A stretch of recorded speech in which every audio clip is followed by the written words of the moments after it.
For more exclusive content from CNBC Crypto Trader, hit the subscribe button now. Crypto Trader is proudly brought to you by Element, a full-service investment bank for the digital token capital markets.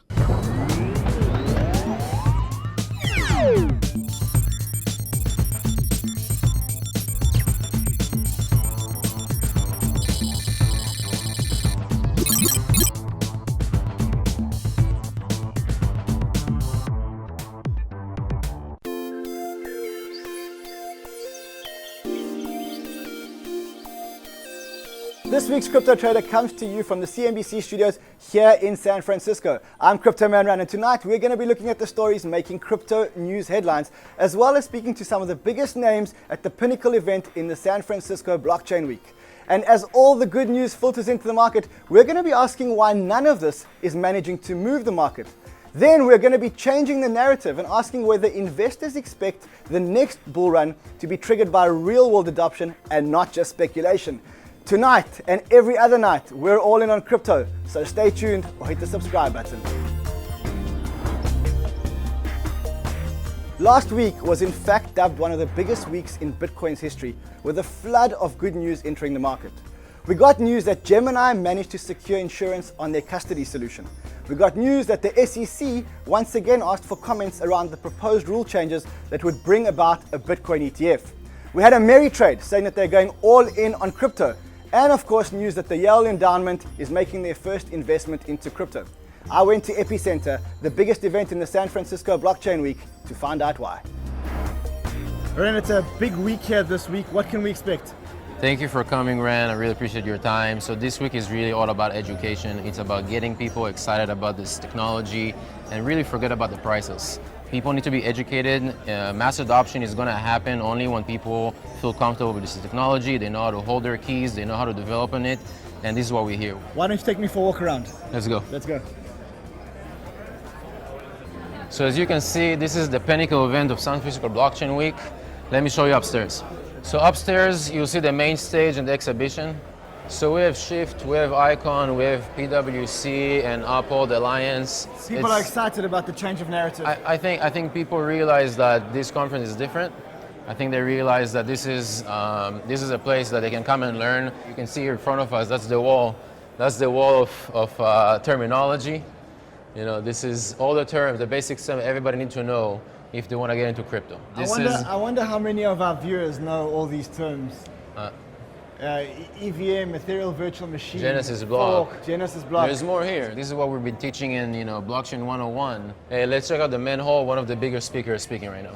Advice to sort of a young person wanting to get involved. I mean, if you're technical, contributing to open source projects is always an amazing place to start.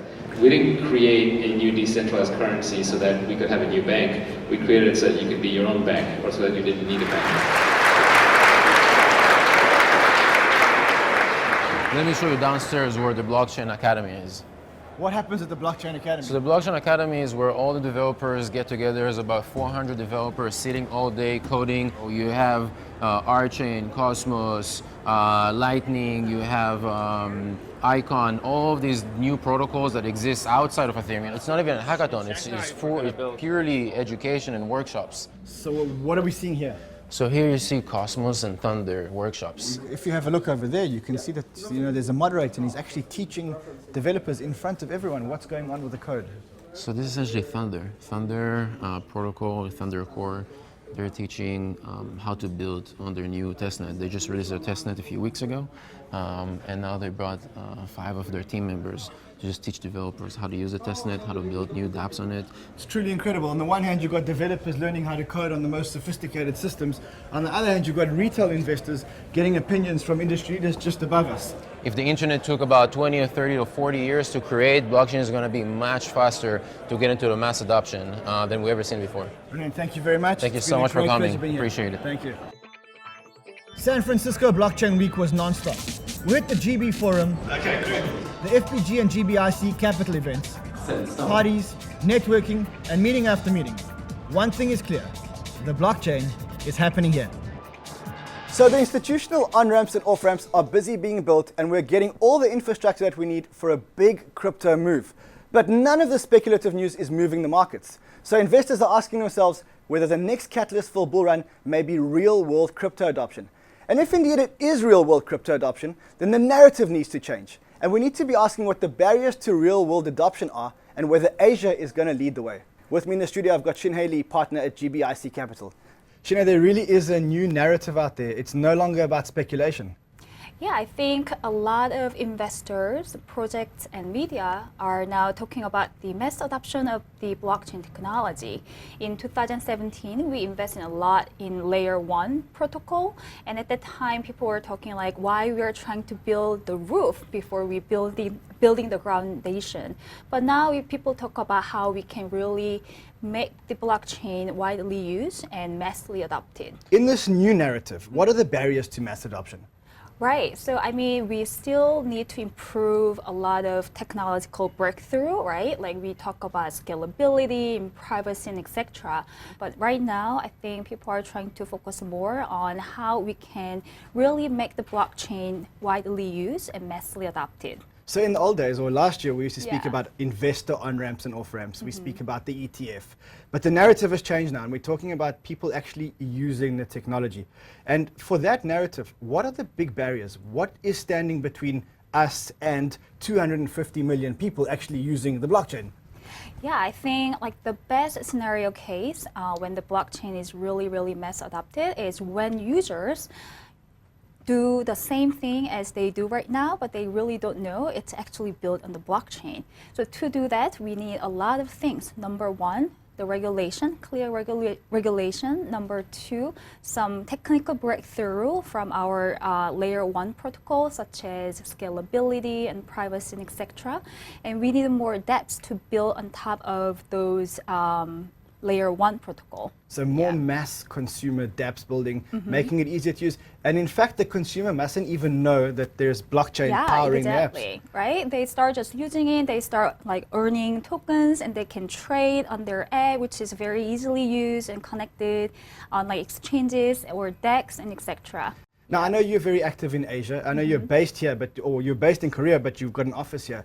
Adoption. Is Asia going to lead the race in adoption, and why? So I think because Asia is very hyper-connected, and then the mobile uses in Korea and China is very high.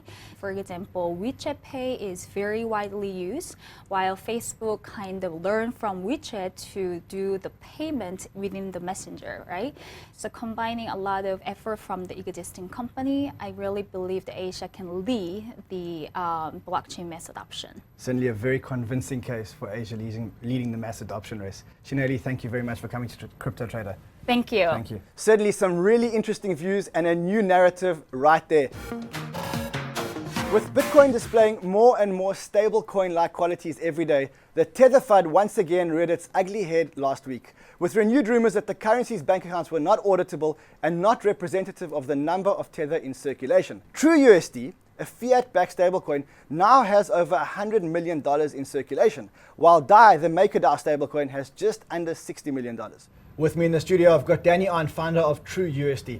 Danny, this whole FUD around Tether and the $3 billion in circulation, how much truth is there into this? You know, it's difficult to tell because there's a lot of news that's coming out about it, but that's informed by some information by the banks or the actual, let's say, regulators if they issue a subpoena.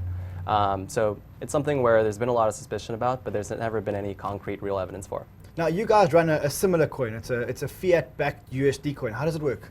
Yeah, so we were the second to market after Tether, and so we saw them and saw that transparency, regulatory compliance was kind of the number one thing to follow. And so what it does is you have a bank account that's an escrow account, you put $100 in it, and then you mint $100 of TrueUSD, and the matching escrow account should always match the circulating TrueUSD. Well, that's the problem, that no one knows what Tether's, US dollar Tether's bank accounts look like. Right. How do you guys solve the problem? Is there full transparency behind the bank account on TrueUSD?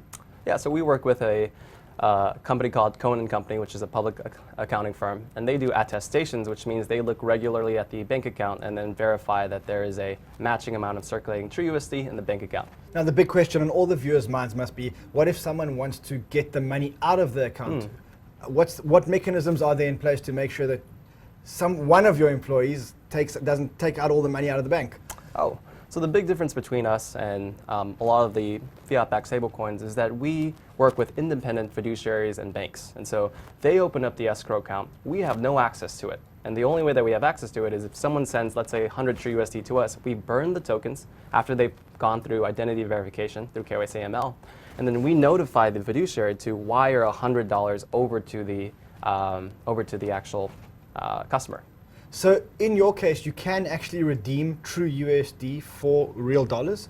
Yes. Because in Tether, in the fine print, it says that you actually can't. Am I right? Yeah, I've seen that in the terms and conditions before. And we believe that stability is led by redeemability. And so every time you are sure that you can take $100 of True USD, convert it into $100 of US dollars, then it's going to maintain its peg. So there has been a lot of FUD about US dollar Tether, but there are other options out there. If you want to get more information, you can go to trueusd.com. With all the big funds in attendance at Epicenter this week, I also managed to catch up with Kevin Ding, founder of DHVC, one of the biggest funds in the world in crypto today. Kevin, it's a great pleasure having you on Crypto Trader. We've been trying to get you on here for a while. For some of our viewers who don't know what DHVC is, give us some background as to who is DHVC. So DHVC is a venture capital firm. We started in 2013 and now manage close to $700 million US under management. We have office in both Palo Alto, Silicon Valley, Beijing, and Shanghai.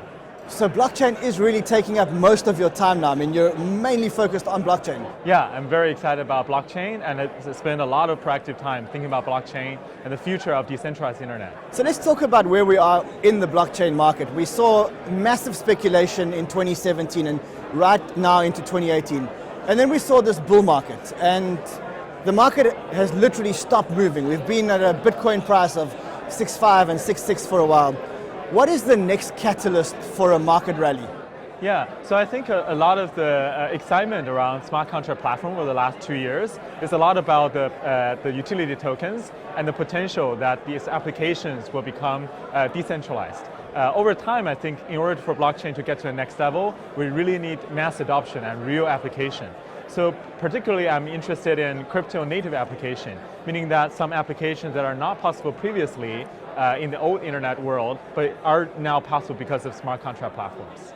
So what is the barrier to this mass adoption? Why haven't we had mass adoption up until now? So we actually have a lot of theses around this. One is that we are interested in data marketplace, meaning actually Google indexes and enables search on top of world's public data, but now we can see that the world's private data can potentially be searched and categorized and turned into a marketplace. For example, in finance, we can have a credit scoring based on users' private personal data. It could come from decentralized or centralized sources where data contributors contribute their data and get rewarded, and the data privacy can be respected. But through this blockchain-driven smart contract platform, a decentralized credit score can be enabled. So that is one of the applications. Let's talk about stuff that you guys are investing in now, and specifically in the bear market. Are you still investing in this bear market? Yeah, so actually earlier this year, we invested in an amazing company called Ontology. It's started by Onchain. It's based out of Shanghai. It's a next generation layer 1 protocol, but also a chain network.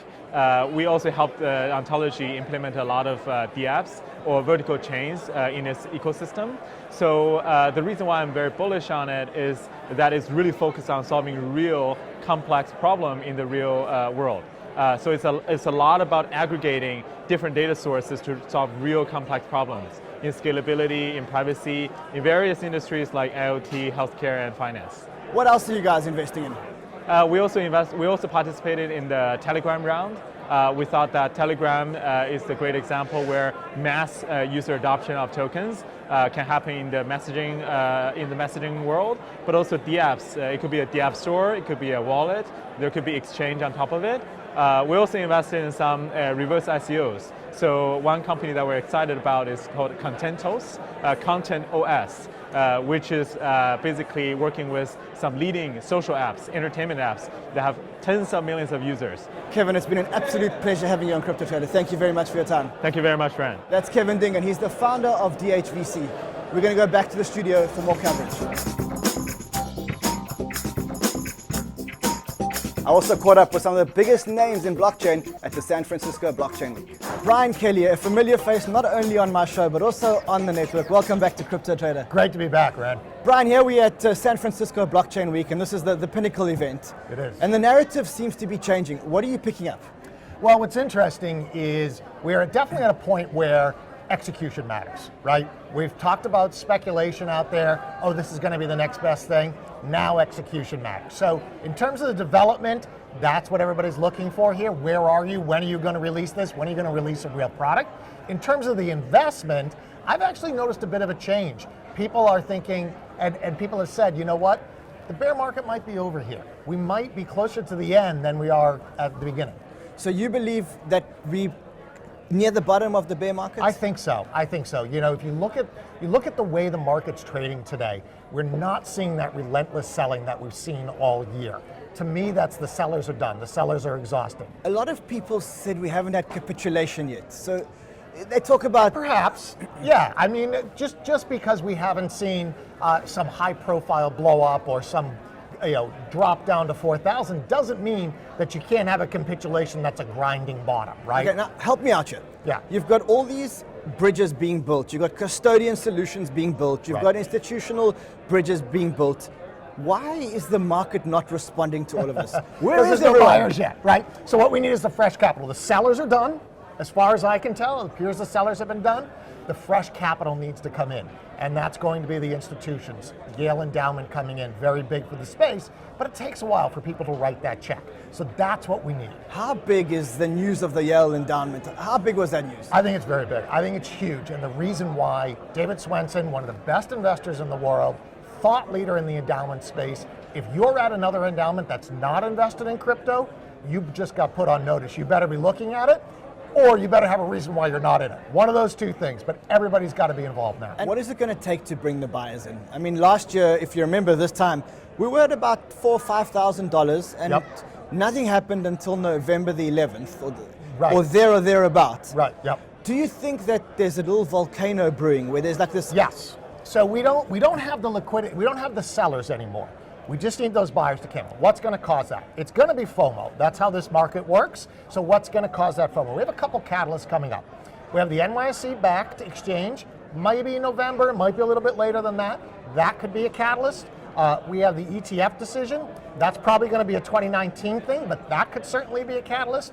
And now that we're starting to see some of the Asian exchanges come on back line, Korea, those could be catalysts. So there's multiple events coming up over the next couple months that could spark it like that. So do you think we'll get another strong bull run before the end of December?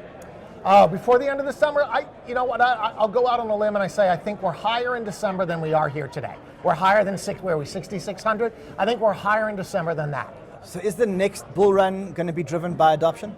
Yes, without a doubt. It'll be driven by adoption and institutional investment. And I'll tell you this, when we do get this next bull run, it's going to be nothing like we've seen before. You think it's going to be much bigger? Much bigger. Brian, it's such a pleasure having you on Crypto Trader. Great to be here. That's Brian Kelly. He's my counterpart on CNBC, and he's calling another big bull run, the likes of which we've never seen before. One of the fastest up-and-coming funds in the space is 1KX. I met their founder, Lasse Clausen, at San Francisco Blockchain Week and asked him about the new narrative.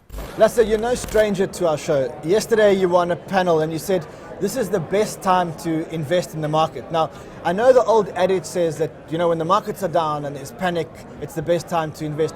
But have you really got the guts to put your money where your mouth is now? Yes, I do mean it. I think there's several points to that. The first one is that the kind of talent that crypto has been able to attract in the last 6 to 8 months is really significantly better than a lot of talent that was there before.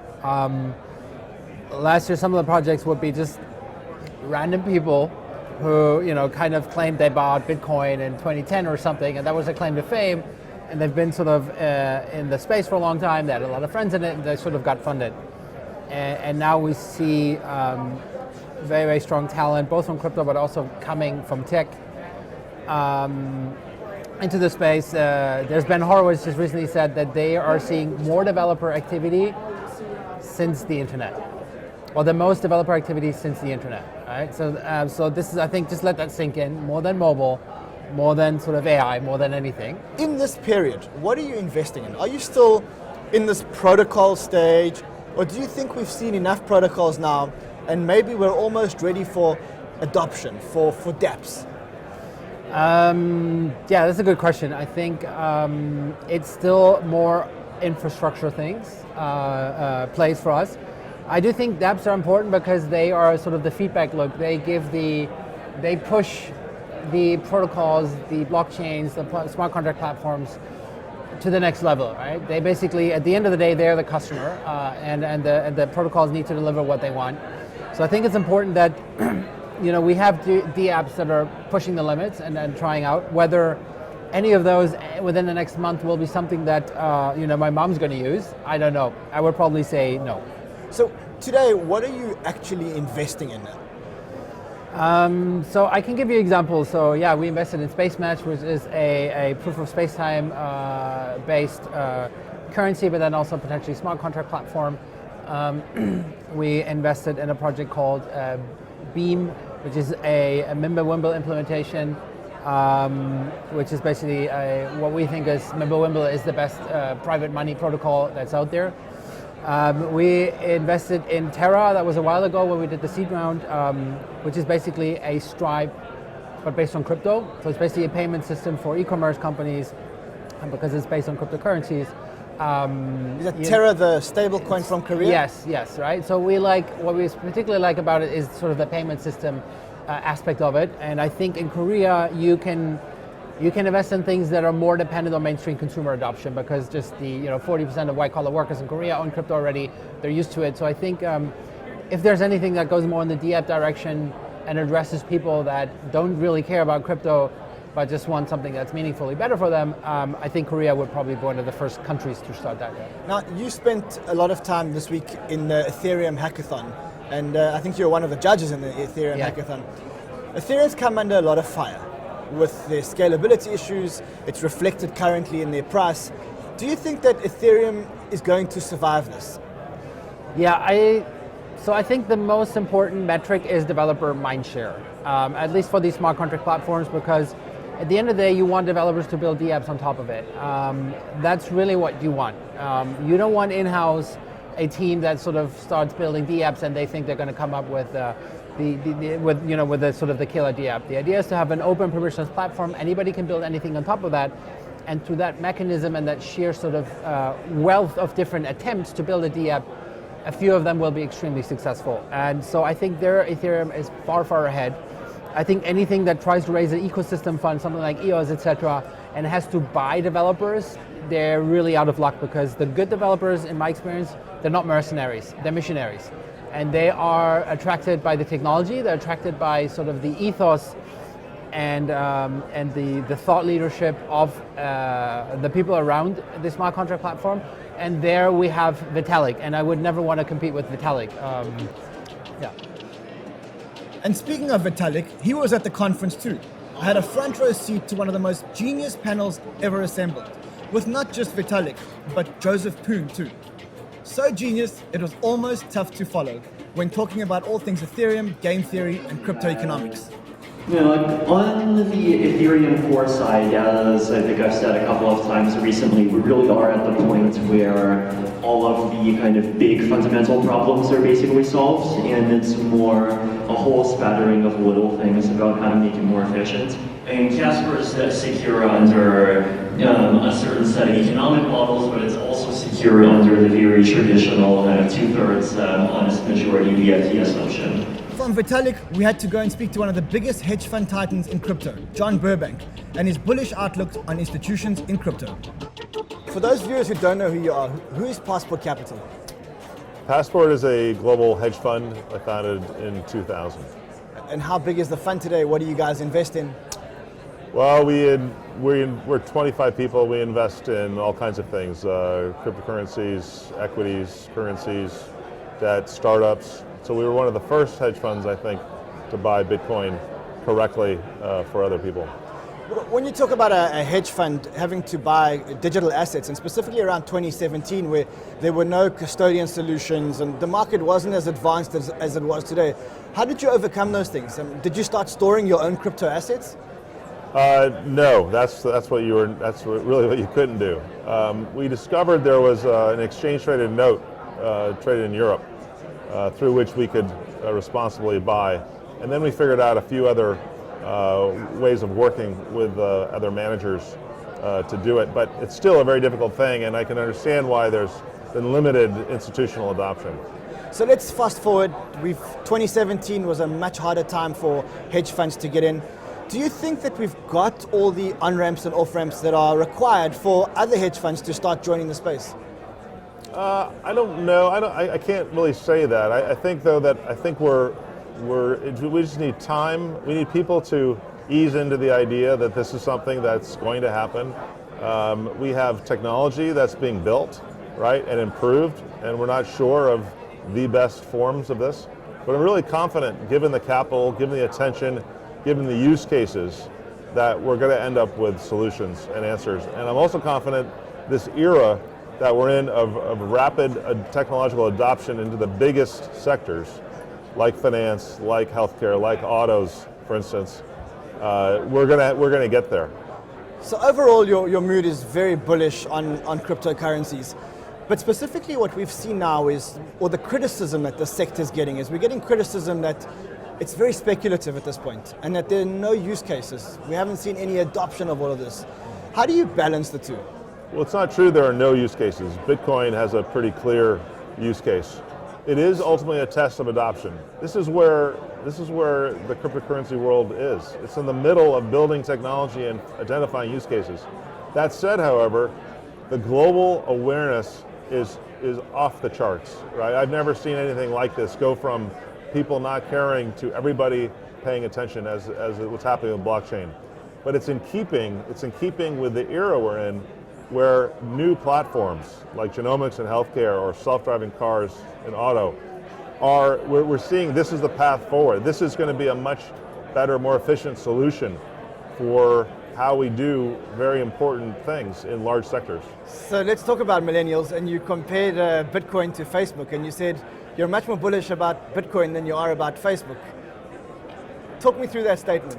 Yes, so the most positive thing about Facebook is that they were able to acquire other communication networks like Instagram or WhatsApp. That they dominate that, at least in the Western world. But there's also a cultural rebellion, might say, to the power and the abuse of information, the not getting paid for information, and Facebook is seeing some backlash. So today you're putting your chips on Bitcoin before you're putting your chips on Facebook. Definitely. John, it's been a great pleasure having you on CryptoTrader. Thank you very much. Thank you. That's John Burbank, and he's much more bullish about Bitcoin than he is about Facebook. Another highlight of the event was when two ex-Coinbase employees got up on stage for a fireside chat. I caught up with both Charlie Lee and Nick Tomeno after their chat. Charlie, it's always good to have you back on CryptoTrader, and today we're really going to change the narrative. I want to talk to you about mass adoption and the barriers to mass adoption. Are more people using crypto, and what are the barriers? Why are we not getting this mass adoption? The technology is 10 years old already this year. What are the barriers? The barriers is scaling, right? We want Bitcoin and Litecoin to be able to scale to the world, right? And to do that, we need something like Lightning Network where we can actually scale without sacrificing decentralization. And that's being built out right now. So I think we're going to see a lot more adoption, real world adoption in the coming year. We need to be able to spend cryptocurrency as easy as we spend credit card fiat today. So I want to shift the discussion, and I know you're very active in Asia. And Asia has been spoken about as a mass adoption ground for crypto. Many of our studio guests and contributors have all said that the revolution is actually happening in Asia and not really happening here in the United States. Do you think that Asia will lead the adoption of blockchain? I think Asia is more about investing and speculation. So maybe it may push the boundary in terms of like ICOs, regulating ICOs and things like that. But in terms of like real world usage of cryptocurrency, I don't think Asia will push that. I think the US and other countries will be more kind of pushing more towards real world adoption. Nick, you mentioned you just came back from Asia and it was your first visit to South Korea. What about actual adoption of the technology? So let's put aside the speculation of it. Do you think that Korea or Asia is going to lead the adoption of the technology? It's a tough question. I think clearly from a consumer perspective, it's driving crypto right now. I think what I see there from a entrepreneurial developer perspective, it's not there yet. I think there's kind of seeds of it starting, but from my perspective and what I see with my fund is still mostly kind of US-based projects that I find kind of most interesting, and that from my perspective will kind of lead us to kind of the next wave of real adoption. But what about real use case of blockchain technology?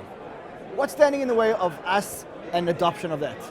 I see investing and speculating as adoption, right? And I think it's possible that crypto gets from 200 billion or so in total market value to several trillion on just that. From my perspective, I see just what I'm seeing kind of globally in terms of viewing this new investable asset class. I think that's possible. At the same time, I think what I'm seeing in terms of real adoption is kind of mostly infrastructure and middleware kind of being built to fuel real applications, and that's things like scalability solutions and stable coins and decentralized exchange. But we're still a very small investor community. I mean, some estimates have put the total crypto investor population at 25 million people worldwide. Yeah. What's the difference between 25 million and a billion? I don't know the answer. I don't know if there's going to be a silver bullet. I mean, this same discussion was happening in 2014, right? And my view is that kind of the most important kind of macro trend of our lifetime is people increasingly distrusting governments and large institutions, right? And I see it more as kind of a gradual movement into crypto. I think it's kind of a gradual shift and a cultural shift from people trusting kind of large institutions and governments to using trust minimized products on blockchains. So, Nick, it's been such a pleasure having you on Crypto Trader. Thank you very much. Thanks very much for having me. Thank you. Charlie Lee, it's always a pleasure having you on Crypto Trader. Thank you very much. That's Charlie Lee, and he thinks that the adoption isn't necessarily coming out of Asia. Just a reminder that if you are watching us on YouTube, hit the subscribe button now, and we're going back to the studio.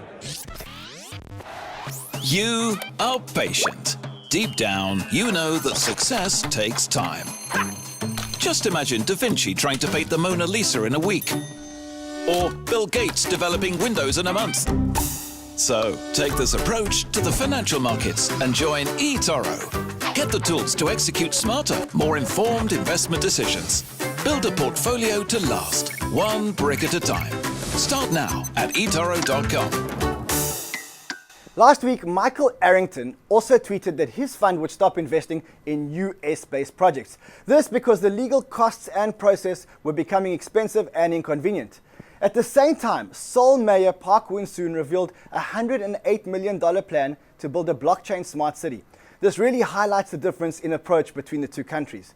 I spoke to Michael Arrington to find out more about his tweet. You tweeted a few days ago about another subpoena that was given to you guys about investing in a US company. I have no memory of that, yeah. My lawyer doesn't like it when I talk about that stuff, but sometimes I feel like I just want the community to know at least what I know about some of this stuff, because most funds won't talk about the fact that they're receiving these subpoenas from the SEC, and now we've received 2. Although both of them are for investments from last year when I was individually investing.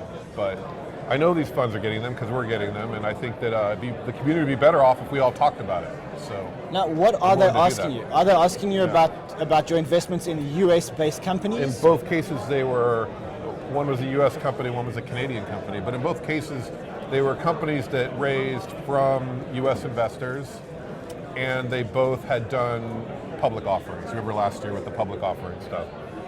It's not clear to me that the U.S. companies that haven't done public offerings are getting these kinds of letters yet, but I don't want to take the risk. So what I've said is we're just not going to invest in U.S. companies anymore at all. That's a big statement. Not really. You know this. The best U.S. companies are already reincorporating in other jurisdictions, or the entrepreneurs are going to Singapore instead of California. I don't know of any awesome deals that we would otherwise invest in. The best deals, they're not even here anymore.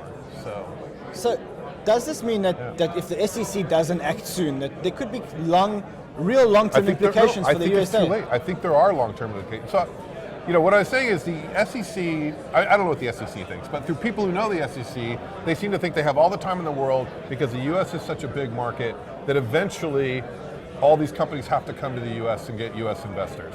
I'm not sure that's the case anymore because the US isn't half the world's economy like it used to be, where you really couldn't be a successful worldwide company without a US presence, and now you absolutely can be. And so I'm not sure these companies will ever come to the US market, and I think we're losing momentum, if it's not lost already, in the next generation of tech that matters. And I think, what if the SEC had done this in the 90s with the internet?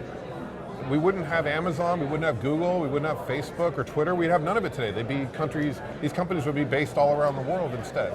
So that's bad for the US. And if you look at companies or countries like Malta, Gibraltar, Liechtenstein, even Singapore, which are much smaller than the US, they seem to be attracting a lot of talent and a big, large tax-paying bunch of companies which are now migrating to there. Yeah, well, I think what companies are looking for isn't necessarily a big market because they can address markets around the world. It's regulatory certainty, right? It isn't even necessarily ease of regulation. It's just actually knowing what the actual rules are so they can play by them. Now people are throwing darts in the dark and hoping they hit the dartboard, and they don't know. And the SEC gets to decide with hindsight what's good and bad behavior. I just think people are begging in the US for the SEC to provide some guidance here. Mark, it's been such a pleasure having you. That's it? That's all you want to talk about? That's all I want to talk about today. It's good to see you, Ram. And you. Thanks. Thank you. Those are some of our headliners. Now let's cross over to Ciara Sun for more about adoption in Asia. Thanks, Ron. We're here at the epicenter of the San Francisco Blockchain Week and talk about mass adoption in Asia. And we have Soso here with us today from Block Crafters based in South Korea, and also Sida here, the founder of Particle, based in both San Francisco and in China. So as we all know, with the development of the blockchain industry, the more user case will be like people hold cryptos for speculation, but what are the future of real mass adoption? I think we're seeing a lot of the games, popping up in China, and a lot of them are just like copying CryptoKitty like a few months ago, and now we're seeing more. The other big trend is social media actually. So those are the real user-facing use cases, where in a social media, compared to centralized social media, so social media built on a blockchain can enable something really cool. Users own their content, nobody deletes your content. You can, have you earn reward for your social activity, which is really, really disruptive. So I think we're at the tipping point where, whole category of, useful use cases we'll start to see, yeah.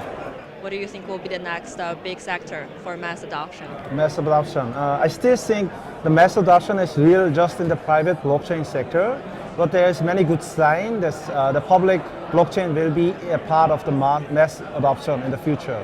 For example, many private blockchain SI companies like CoinBlock or Blocko in Korea, they're very traditional blockchain companies. They're trying a public chain and they're doing the ICOs. And like big SNS player from Kakao or Line, they both doing their own mainnet, like Clayton or Link, and they use their token, and they're trying to make their own ecosystem in the game side and the SNS side, and the both sides in the same. So it will be huge in the next year, I think. Okay, so let's do a quick prediction. When do you think will be the next 200 million user case scenario adoption is going to happen? I think we're going to see some very interesting growth. Yeah. In terms of year, I mean, maybe 2 years from now is my guess, right? Yeah. The biggest now, as I know, is TTC. This is real use. They have 20 million now, but 200 million is 10 times bigger. So it will be not in this year, but I think next year there will definitely one platform that will have more than 200 million. Ron, back to you to the studio. We'll be hearing more about mass adoption from the floor. So we clearly are hearing a new narrative. It's less about speculation and much more about mass adoption. Our San Francisco contributor Monica Puchner also caught up with developers and traders on the floor at Epicenter. Thanks, Ron. Let's go talk to some people about mass adoption. Hey guys, what do you think about mass adoption? It's needed. And how are we going to get there? User experience. User experience, okay. So what do you think about mass adoption? There's been a lot of talk at the conference about where we're headed. Mass adoption is an issue until you have really some way for everyday users to engage with the blockchain technology in a way that's easier. So UI infrastructure needs to come a long way, in particular in blockchain. Mass adoption, when is it happening in blockchain? I think we need to see more players come into the space and also try to find real use cases. And there's brilliant people working on those things and millions of users for those problems. And most of them, or none of them, are on blockchain yet. I don't know if anyone's ever going to use blockchain, but maybe in like 5 years we can get people building using fully distributed systems. I think that these NFTs are really interesting. We still don't know what the killer application is going to be, the killer dApp. So you're a city council member at Berkeley. What's it going to take for us to reach mass adoption of blockchain? Well, I think a lot of it's education. You have to, one, make it easier for people to digest it and understand what the process is and what the benefits are. And second, the hardware has to evolve. It has to become easier to use without the fear of loss. Figure out usability, scalability, and affordability. I think everything is UI, UX right now. Thousands of people come in and 85% of people drop off as soon as they have to deal with, browser extensions and everything else that makes actually building things really difficult or using things really difficult. If you see great projects with great use cases, you're seeing growth in mass adoption as well. We need better education. I think people know too little on what blockchain is about, how to invest, how to trade. Get involved, learn, watch this. Learn everything you can from CryptoTrader. The market will rebound. Yes. It definitely is going to be around. But if you look right now at all the development, the news, CNBC has a crypto show, right? Yeah. That's just the way this market grows. It grows and swells, and up and down really big, but overall it's growing, right? I think so. I think more development, more real profit-generating businesses, and more clarity in terms of regulations, for sure. We definitely saw, Bitcoin. Yeah, put my hood on. Oh, crypto winter. Generally, this is a good time to really judge who are the people that are serious. And the people who are working really hard to build products are all here. So I'm really excited to see that. Okay, so what's the narrative like here? It seems very different than any of the other conferences. What's it like at Blockchain Week? I think the focus for San Francisco Blockchain Week has been more about mass adoption. So how do we actually get users on board? How do we take what's been built, the capital that's been deployed, and actually get users onto our platforms to start seeing that we're really using blockchain and making a difference? And I see you're wearing Techstars shirt. What's Techstars got to do with San Francisco Blockchain Week? Well, in line with mass adoption, we've seen and have been investing in blockchain companies now since 2014, and we've seen the need for companies to really figure out how to get this mass adoption. So we've built a dedicated blockchain program in New York City, the first of its kind. So are you currently running a program at Techstars? How can people apply? What's the process like? Sure, so applications are open now to the 28th of October, and our program starts on the 4th of February 2019. It's the first of its kind based in New York City. So go to techstars.com, click on accelerators, and apply.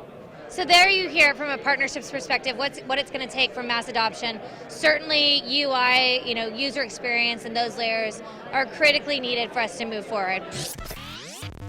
And here's a different angle. Our correspondent Adrian Bashuk went to speak to changemakers at the Blockchain for Social Impact Summit. So Ron, you know that we've been looking for blockchain use cases around the world. We've reported on projects in Jordan helping Syrian refugees, in Myanmar helping farmers. And now we're in San Francisco looking at social impact, the projects and the people here out of San Francisco that are trying to change the world with blockchain. So where are we? What's going on? What this is a collection of some of the top social impact focused blockchain companies here in San Francisco. The Blockchain for Good team is here. Chelsea and her team have been paramount for a lot of the events in the city. I would say the people here today care about humanity and the planet as a vector for using blockchain. Can it really? Can it really? I mean, currently it's not, is the truth, right? But yeah, I believe that it's possible to distribute value and ownership and rethink just about everything if we have a mechanism by which to do so. The team from Mom Life is over there. These guys have a social network for mothers to support other mothers. It's all on the blockchain and it rewards them for producing content. Blockchain is going to open up a lot of different opportunities for people who wouldn't have access to capital or marketplaces. Susan over here is from, she actually works very closely with the UN. I was one of 9 people that helped launch an NGO called Blockchain for Impact in partnership with the United Nations General Assembly. I'm building the actual model and designing the tech stack for what's called the Global Bank of Small States. We see a lot of this kind of wishful thinking in the market of implementing blockchain for good. Is it happening? So for WeTrust, we're talking about cash transfer programming, how we can better disperse aid when we see natural crises or even geopolitical crises. For Democracy Earth, we're talking about how we can fairly and verifiably vote. Many other use cases that Consensus would be working on are with Hala Systems in terms of journaling war crime evidence or just helping with basic functions like remittances. So critical research in fields like healthcare, let's say curing cancer is the example I gave, is being pushed out because people don't have access to the resources we need. Well, we're actually swimming in a sea of compute. So here I see a lot of people who are seeing this as an opportunity for new growth and social impact. So whether that's in the supply chain and around food, whether that's in the fashion industry and like authenticity, and whether that's in refugee camps, like, yeah, we're definitely working on it. So it's happening. Everywhere. Yeah, it's happening. When do you see some of these causes coming to fruition to really help people en masse? Yeah, for sure. So over the last year, we've seen a lot of infrastructure projects coming out. A lot of people said that like early 2019, we'll start to see some of the like crypto impact projects. Using blockchain for good, is that around the corner or is it still a long way off? Well, if not now, then when? There's so much going on this week. I think a lot of it's on the finance side, the investment side, and frankly, this is a little bit different. I think what this brings to the table is people having real conversations about how you can help actual people. So that is the Blockchain for Social Impact Summit. As you know, so many critics of crypto say that this is a purely speculative asset, but those are people trying to change the world for good using blockchain. So, with the market stable, the mood in San Francisco is positive. People are building and the narrative is changing from speculation to mass adoption. Will a black swan event move the market up or down before the end of the year? That's the question we'll be asking next week.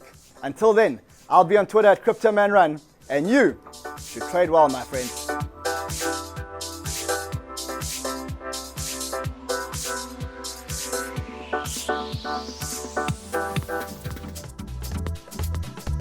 Crypto Trader is proudly brought to you by Element, a full-service investment bank for the digital token capital markets.